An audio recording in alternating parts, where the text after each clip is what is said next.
जय जय रघुवीर समर्थ।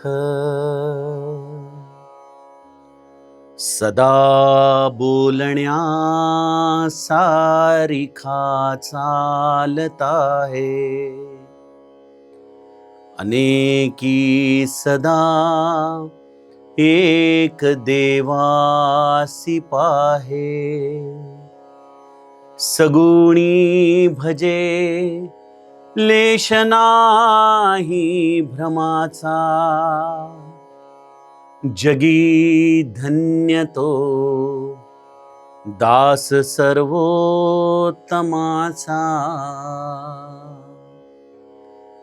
जय जय रघुवीर समर्थ। श्रोता वक्ता श्रीराम समर्थ। जय जय रघुवीर समर्थ।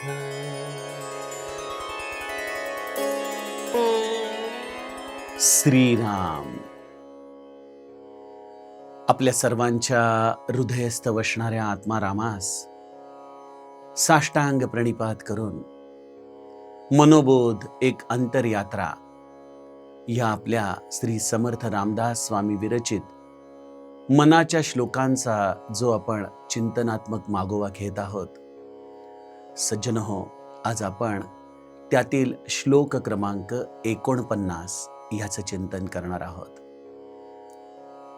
सज्जनो, हा जरी आजचा श्लोक आपला 49वा असला तरी सुरुवातीचं आपण विषय प्रवेश करण्याचं जर एक या रूपाने सत्र धरलं तर आज आपला या मनोबोधाचा 50वा हा एपिसोड आहे, हे 50वं सत्र आहे।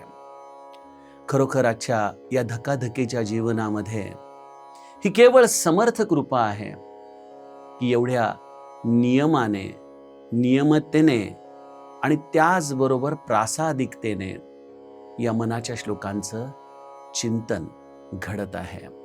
समर्थ माऊलीच्या चरणी अपार कृतज्ञता व्यक्त करून माझे सद्गुरू श्री ब्रह्मचैतन्य महाराज यांच्या कृपा आशीर्वादाने चालू असलेला हा प्रवास असाच निरंतर चालू राहावा ही त्यांच्या चरणी प्रार्थना करतो आणि आपल्या सर्व श्रोत्यांचं देखील अभिनंदन करतो, आपल्या श्रवण भक्तीला वंदन करतो। सज्जनो, आपण सर्वोत्तमाच्या दासाचे गुणधर्म अभ्यासत आहोत। जगी धन्य तो दास सर्वोत्तमाचा। समर्थांनी आत्तापर्यंत आपल्याला 2 श्लोकांमधून या दासाचे काही गुणधर्म समजावून सांगितले। गेल्या श्लोकामध्ये समर्थांनी या सदा या अवस्थेचं आपल्याला चिंतन सांगितलं। सदा देव काजी झिजे देह ज्याचा, जो निरंतर या देव कार्यामध्ये आपल्या देहाला झिजवतो, जो निरलस आहे, ज्याला आपल्या स्वतःची अशी कुठलीही इच्छा नाही, आळस नाही, मद नाही, जो निरंतर राम नामामध्ये आपल्या वाणीला रंगवतो आणि जो आपल्या स्वधर्माचा अत्यंत आदराने स्वीकार करतो आणि त्या उत्तम पद्धतीने या स्वधर्माचं आचरण करतो, अशा या भगवंताच्या दासाचं आपण चिंतन गेल्या श्लोकामध्ये बघितलं। समर्थ आम्हाला आज या सर्वोत्तमाच्या दासाची लक्षणं पुढील श्लोकामध्ये सांगत आहेत। काय म्हणतायत समर्थ? सदा बोलण्या सारिखा चालत आहे, ज्याचं आचरण आणि ज्याचं वचन यामध्ये भेद नाही। तो जे बोलतो त्याचप्रमाणे आचरण करतो आणि तो तेच आचरण करतो आणि त्या आचरणाप्रमाणेच त्याच्या मुखातून शब्द प्रकट होत असतात। सदा बोलण्या सारिखा चालत आहे। आणि या आपल्या सनातन धर्मामध्ये अनंत देवतांच्या मूर्ती आहेत, अनंत संप्रदाय आहेत। या सगळ्या अनंत अवतारांमध्ये देखील ज्याला एकत्व बघता येतं, जो या सगळ्या सगुण अवतारांमधलं मर्म जाणतो, आणि या अशा सर्व अवतारांना तो तितक्याच आदराने भजतो. आणि हे भजन करत असताना त्याच्यामध्ये कुठेही द्वैत भाव राहत नाही. हे महत्वाचं आहे. आपण बघतो ना, ही माझी आई आहे, ही माझी मावशी आहे, ही माझी आत्या आहे, अशा पद्धतीने आपण प्रत्येक नात्यामध्ये कमी जास्त प्रमाणामध्ये विभागले जातो. जरी ती एकच माता, एकच स्त्री असली तरी नात्यांच्या आधाराने आपलं प्रेम हे कमी जास्त असतं. त्याप्रमाणे जो सगुण भक्ती करणारा भगवंताचा दास असतो ना, त्याला आपलंच आराध्य दैवत अत्यंत प्रिय असतं. आणि मग तो इतरांच्या दैवतांच्या विषयी कमी जास्त प्रमाणामध्ये प्रीती राखून असतो. परंतु इथं समर्थांचा दास हा काही वेगळाच आहे. सगुणी भजे लेश नाही भ्रमाचा. हा आमचा भ्रमच आहे ना. परंतु इथं आपल्या आराध्यावरती अत्यंतिक प्रेम करणारा आणि त्याचबरोबर सर्व या सगुण रूपाचं तत्व जाणून त्या सर्व तत्वांना सारखाच आदर देणारा असा हा भगवंताचा दास समर्थ आपल्याला या श्लोकामध्ये सांगतायत. सज्जनो, या दास या तत्वाचं आपण चिंतन करत असताना काही गुणधर्म हे दासाचे आपल्याला बाह्यांगाच्या आधाराने, कर्माच्या आधाराने दिसतात. जसं आपण बघितलं, सदा देव काजी झिजे देह ज्याचा, जो निरंतर या देव कार्यामध्ये आपल्या देहाला झिजवतोय. इथं कर्मेंद्रियांचा विचार हा प्रधान विचार आहे. काही ठिकाणी समर्थ ज्ञानेंद्रिय प्रधान अशी दासाची लक्षणं सांगतात. मनी लोचनी श्री हरी तोची पाहे, जनी जाणता भक्त होऊन राहे. दासाची एक आंतरिक अवस्था आहे, एक बाह्यांगाची अवस्था आहे. आणि दासाची एक वैचारिक विवेकाची देखील अवस्था आहे. ही विवेकाची अवस्था समर्थ आपल्याला या आजच्या 3ऱ्या श्लोकामध्ये समजावून सांगतायत. सगळ्यात महत्वाचं सूत्र दासाचं समर्थ आपल्याला सांगतात की सदा बोलण्या सारिखा चालत आहे. हे अत्यंत अवघड आहे बघा. निदान आमच्यासारख्या जे संत विचारांचा प्रचार प्रसार करणाऱ्या लोकांना ही एक जणू काही समर्थांनी दाखवलेली फार मोठी दीपस्तंभासारखी अवस्था आहे की बाळांनो, तुम्ही जसे वागता, जे तुमच्या अनुभवाला येतं तेच तुम्ही जगाला सांगा. आता हा फार मोठा प्रश्न आहे.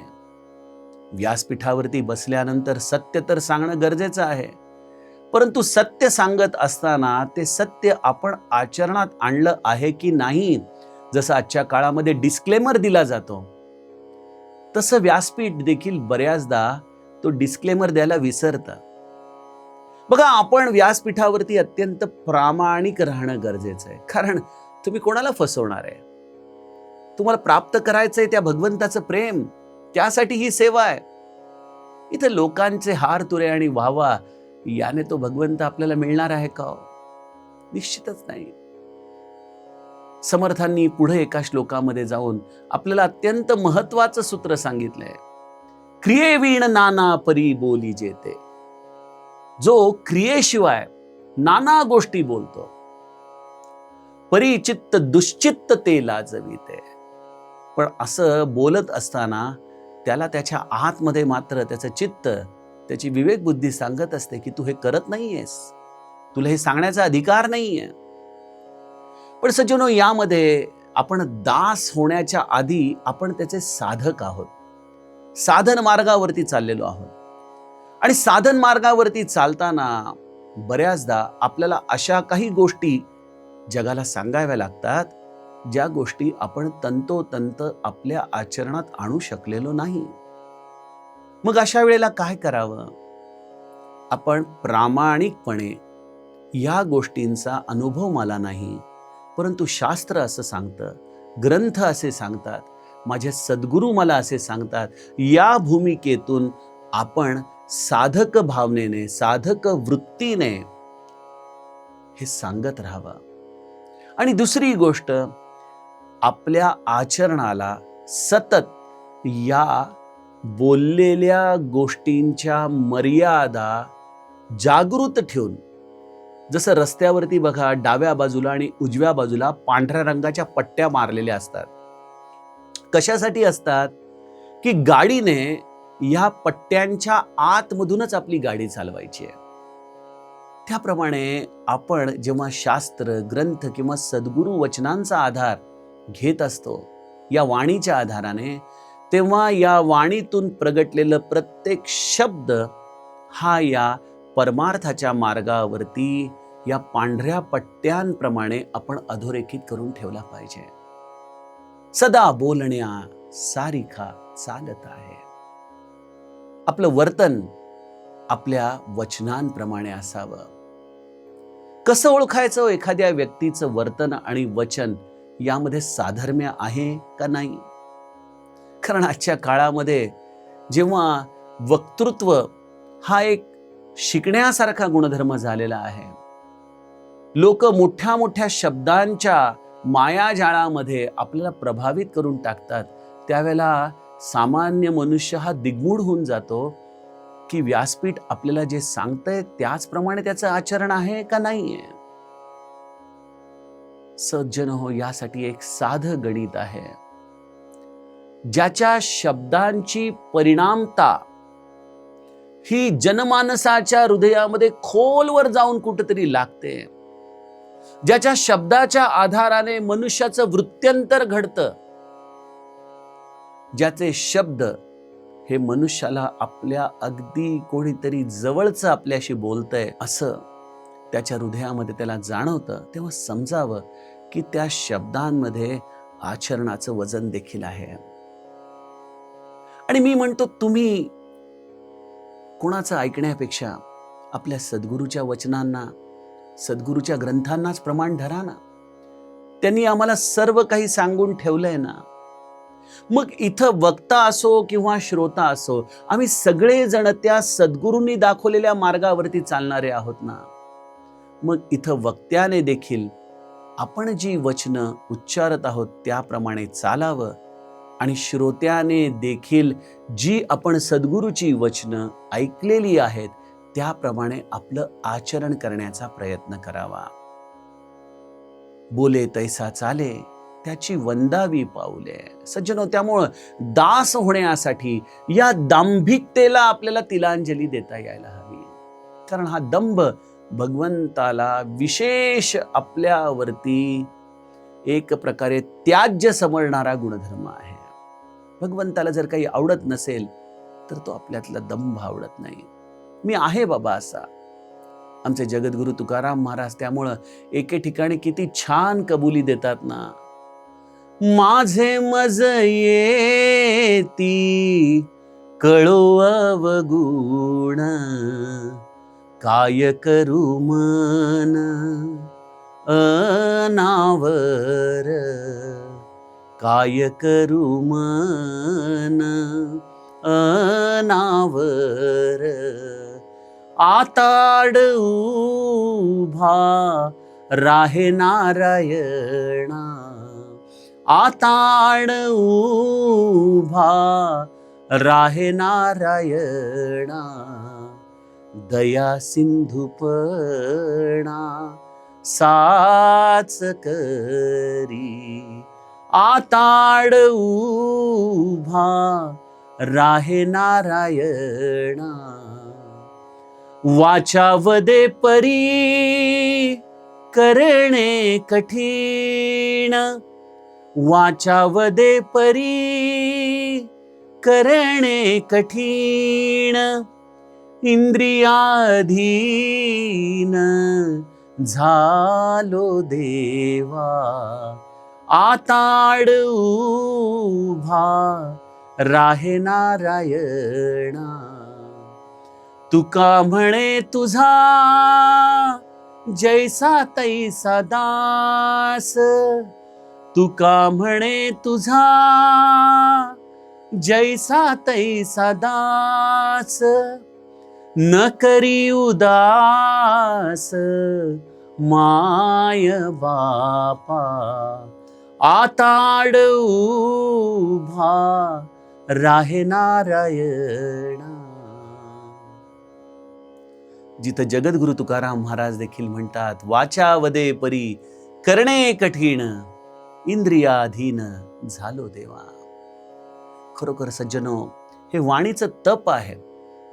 हा एक प्रकारे आमच्याकडून घडणारा प्रमाद आहे की आपण असत्य वचन बोलतो आहोत आणि त्याप्रमाणे आम्ही आपल्या स्वतःच्या परमार्थाच्या मार्गावरून एक प्रकारे स्वतःचीच अधोगतीला कारण ठरतोय. मग काय करावं? तुका म्हणे तुझा जैसा तैसा दास, न करी उदास माय बापा. बघा, इथं समर्थ देखील दासाची लक्षणं सांगतायत आणि जगद्गुरु तुकाराम महाराज देखील दास हा शब्द या अभंगामध्ये वापरतायत. त्यामुळं दास्यत्वाचा हा एक फार मोठा निकष आहे. सदा बोलण्या सारिखा चालत आहे. आणि पुढचा गुणधर्म समर्थ म्हणतात, अनेकी सदा एक देवासी पाहे. हा एक फार मोठा आमचा गुंता आहे मनाचा. आपल्या घरामध्ये बघा, एक कुलदैवत असतं. त्या कुलदैवताचं घरामध्ये प्रामुख्याने विशेषत्वाने आपण उपासना करतो. ती केली पण पाहिजे, गरजेची देखील आहे. त्याच वेळेला मग आपल्याला गुरुमंत्र मिळतो. मग कदाचित रामराया, पांडुरंग किंवा दत्तात्रय आपल्या घरामध्ये प्रवेश करतात. आपण महादेवाची भक्ती करतो, कारण सगळेजण सांगतात की महादेवाची उपासना केल्याशिवाय आपल्याला श्रीहरीची प्राप्ती होऊ शकत नाही. याने काय होतं सज्जनो, आपणच आपल्या अंतरंगामध्ये एक द्वैत भाव निर्माण करून टाकतो. बघा, माझ्याकडे एक श्रोते येतात, मला म्हणतात, दादा आपली रामकथा असते ना? म्हटलं हो. आपण येता का ऐकायला? आलो असतो, पण मला कृष्णच फार आवडतो, मला राम नाही आवडत म्हणे विशेष. मी म्हटलं, तुम्ही हे स्पष्ट सांगितलं हे मला फार आवडलं, कारण उगीच मनामध्ये कुठेतरी किंतु घेऊन रामकथा ऐकली तर माझे समर्थ म्हणतात त्याप्रमाणे व्यर्थ संशयाचे ज्ञान, व्यर्थ संशयाची भक्ती, हा सगळा संशय घेऊन केलेल्या सगळ्या गोष्टी या मनुष्याचा व्यर्थ जातात.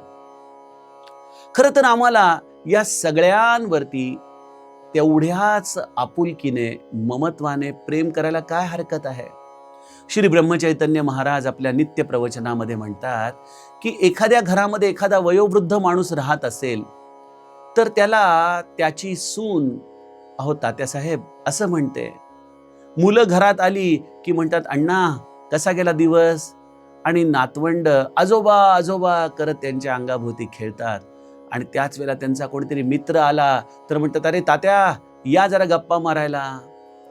महाराज हे उदाहरण देऊन झाल्यानंतर म्हणतात की 4 लोक वेगवेगळ्या पद्धतीने हाका मारल्यानंतर 4 वेगवेगळे पुरुष बाहेर येतात का हो? नाही ना. एकच तो वृद्ध पुरुष जसा बाहेर येतो त्याप्रमाणे तेच परमतत्व, मग त्याला तुम्ही महादेव म्हणा, दत्त म्हणा, गणपती म्हणा, श्रीराम म्हणा, श्रीकृष्ण म्हणा, तुमच्या मनामध्ये असलेलं कुठलंही गोड भगवंताचं नाम जर घेतलं तरी देखील जसा तो वृद्ध पुरुषच बाहेर येतो त्याप्रमाणे ते एकच एक सनातन तत्वाची तुम्ही अर्चना करत असता, तुम्ही त्याचं स्मरण करत असता. पण आम्ही सगळे गुणांनी बांधलेलो आहोत आणि त्यामुळं आम्ही आमच्या गुणाच्या आधाराने भगवंताची एक प्रतिमा रेखाटतो आणि ती प्रतिमा रेखाटत रेखाटत आमच्यासाठी ती प्रतिमा सर्वस्व होऊ लागते. परंतु याचा एक दुष्परिणाम असा होतो जे आम्हाला दास्यत्वापासून दूर करतं आणि ते म्हणजे आम्हाला त्या प्रतिमेच्या पुढं इतर सर्व प्रतिमा फिक्या वाटू लागतात. बघा, आमच्या समर्थांनी हे दासाचे गुणधर्म लिहिले. समर्थ हे रामदास होते. निरंतर रामाची उपासना, रामाची भक्ती त्यांनी केली. पण पंढरीच्या पांडुरंगासमोर देखील ते जाऊन उभे राहिले आणि त्याला मोठ्या आनंदाने विचारतात, येथे का रे उभा श्रीरामा? पंढरपूरच्या पांडुरंगामध्ये देखील रामदासांना रामच दिसला. कोल्हापूरला गेले असता दत्तात्रयांच्याकडून त्यांना पादुकांची प्राप्ती झाली. म्हणजे असा कुठलं दैवत नव्हतं समर्थांचं की जे समर्थांनी राम रूपामध्ये पाहिलं नाही. त्यामुळं अनेकी सदा एक देवासी पाहे याचं एक दुसरं अंग असं आहे की तुम्ही तुमच्या एकाच आराध्यावरती इतकं प्रेम करा, इतकं प्रेम करा त्याला सर्वस्व माना, अनन्य व्हा. जशी मीरा कृष्णाच्या पायी अनन्य झाली, माझे समर्थ नामावरती अनन्य झाले, आणि त्या अनन्यतेने त्याची भक्ती करा. मग इतर देवता काय करतात, ती देखील त्याचंच रूप घेऊन तुमच्या समोर प्रगट होतात. आणि हे घडतं, हे होतं. आमच्या महाराजांचे जे अत्यंत परमशिष्य होते ना, पूज्य भाऊसाहेब, ते महादेवाच्या मंदिरात जाओ, देवीच्या मंदिरात जाओ, महाराज म्हणून हाक मारायचे, नमस्कार करायचे. लोक म्हणायचे, अहो इथं तर महादेव आहे, इथं दत्तात्रय आहेत, आपण तुम्ही त्यांना देखील महाराजच म्हणता. हो म्हणे, माझं तर सर्व काही माझा मायबाप महाराज आहे. आणि त्या देवतांना काही वाटायचं नाही, परंतु त्या देवतांचं मला निश्चित खात्री आहे की भाऊसाहेबांना निश्चितपणे त्या देवतांचं दर्शन देखील त्यांच्या सद्गुरू श्री ब्रह्मचैतन्य महाराजांच्या रूपात झालं असेल. सज्जनो, ही अनन्यताच तुमच्या जीवनामध्ये अनेकी सदा एक देवासी पाहे या रूपाने तुम्हाला घेऊन येते. आणि मग एकदा तोच तो सगळीकडे दिसू लागला की मग सगुणी भजे लेश नाही भ्रमाचा. तुम्ही या प्रत्येकाची भक्ती अत्यंत अनन्यतेने करू लागता. तुम्हाला कोणाच्या विषयी किंचित देखील कमी जास्त असा भाव मनामध्ये राहत नाही. अशी ही दास्यत्वाची, अंतरंगाची, विवेकाची भूमिका समर्थ आपल्याला या श्लोकामध्ये सांगत आहेत. सज्जनो, यातील पुढील सूत्राचं चिंतन आपण उद्याच्या श्लोकामध्ये बघूयात. जानकी जीवन स्मरण. जय जय राम.